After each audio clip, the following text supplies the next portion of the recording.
Shalom, it's Rabbi David Barron with my 5-minute Torah Talk. 2 quick announcements. I hope you have made arrangements to be with us for our magnificent High Holy Day services here at our temple home, the Saban Theater in Beverly Hills. The services are truly beyond anything you've ever experienced. Magnificent 12-voice choir, our 2 cantors, Cantor Alicia Pierce, Chazan Nathan Lamb, with traditional and contemporary, our music director, Sharon Farber, and my remarkable guests from around the world will be joining us this year. So we'll have these live services ready for you to experience and make it a memorable new year. So please join us, call our temple office, or go onto our website, templeofthearts.org. Also Friday night, September 16th, we're doing a special service with Bet Teshuvah, which is a congregation and a community committed to sobriety and healthy living, helping people overcome substance abuse and addiction. So that will be a unique and a very special service that we hope you'll come to on September 16th at 8 p.m. This is a special Shabbat because it begins the countdown to the new year. It's the new month of Elul. Elul is the last month of the Hebrew calendar, and it leads us into the 10 days of repentance, which begin with Rosh Hashanah. That's a time of introspection, looking within, and seeing how we can improve ourselves as human beings in the year ahead, how we can reconcile with family or friends that we may have become alienated through dispute, through anger, through moments when words were spoken that never should have been spoken. So it's putting yourself in the repentance frame of mind, which doesn't happen with the snap of a finger or the flip of a switch. You have to really indoctrinate yourself, much in the same way that you would prepare to run a marathon or a 5K. You have to prepare yourself and create the mindset for healing and repentance. And so the month of Elul brings us that opportunity. In fact, in the traditional synagogue, the shofar, the ram's horn, is sounded every morning, except for Shabbat, leading up to Rosh Hashanah, when we hear the full 100 blasts of the shofar. So what does this tell us? Well, the initials of the month of Elul are really instructive here. They stand for E-L-U-L, Ani L'Dodi V'Dodi Li. I am my beloved's, and my beloved is mine. This comes from the Song of Songs, and it's often repeated by couples as their vows during a marriage ceremony. It speaks about the love of God for the Jewish people and the Jewish people for their Creator, but it also speaks about romantic love between 2 people, and how that romantic love can blossom into understanding, connection, relationship, and love of friends and neighbors. And so it broadens out from a narrow, defined relationship of 2 into a family and a community. And so we learn that that love is expansive and it has no limitation.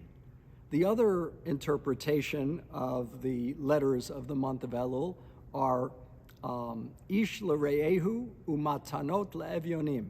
Let each person be supportive of their neighbor and give gifts to the poor, help the poor out.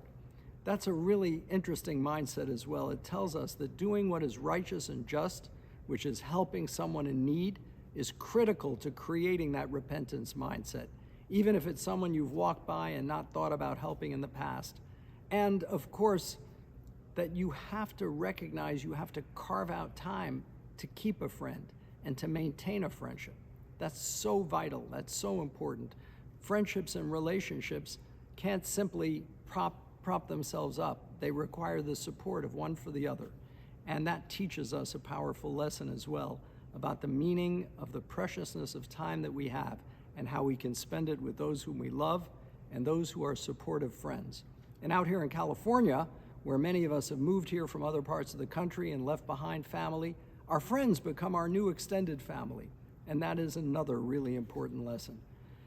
This Torah portion for this week is the portion of Re'eh.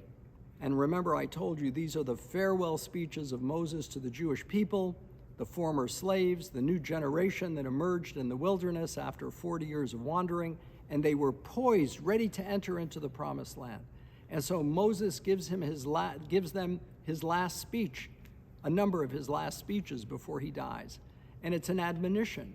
And in the Torah portion it says, Re'eh, behold, I have given you a choice between the blessing and the curse, between good and evil. And we all have free choice in our decision-making process. And that's a powerful lesson. He uses the imagery of two mountains, the mountain that represents the blessing and the mountain that represents the curse. What will we choose? Will we choose to be a source of blessing, or will we end up doing something cursed or blasphemous? That's a choice we all make. Now, most of us don't live on either of those mountains. We don't go out of our way to harm someone or do them bad, but also most of us aren't so righteous and perfect that we grab every opportunity to help someone out. So most of us live in that valley in between those two mountains. But it's what we gravitate toward that matters. Are we moving in a direction of light and of goodness, or are we moving in the opposite direction, distancing ourselves from light and goodness? We know that if we surround ourselves with positive and reaffirming friends, that's the direction we may go in, most likely. And if we surround ourselves with friends who are addicted to drugs or who commit crimes, we'll move in that direction as well. So it's very important to make choices about how we want to live, and affirm that the values that we've been given by our ancestors are the ones we want to hold fast to. I hope we take that message to heart as we begin the countdown to the High Holy Days, and that it inspires us to live our best life and become our best self. Shabbat Shalom.